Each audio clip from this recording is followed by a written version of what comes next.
Anyara mga ma'am sir. Nangako na kami mga ma'am sir. Trabahante mga ma'am sir sa harvest sa humay.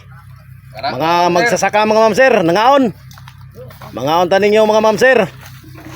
Ijahay palayo pag humaghukad mga ma'am sir.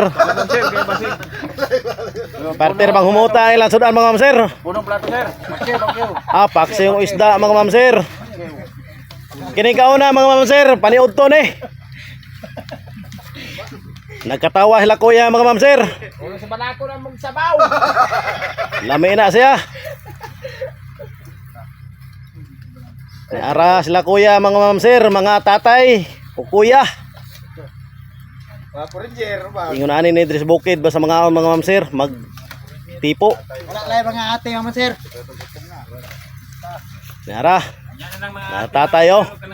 Si tatay wa pa kakuha og sudan mga ma'am sir. Palay-layin niyo na diha. Kay pagduulan ni tatay urag isa lang gyud siguro kabuok ambilin. Murag harvest na ni. Harvest gid tananing sudan na ni. Kapay plato ya. Lain-lain nga lugar ni dire mga ma'am sir, napoy taga-Agosan dire. Katuming agay karon taon taga-Agosan to. Oy. Oy. Ngala niya murag dito ka na ba? Ni araw. Ato badulan. Laro. Wala na nakita ang kanon mga ma'am sir. Kay tungod nga na hortorot na. Kapay daghan. Gilibutan. Ha? Wala gid lungining sudan ba? Gilibutan.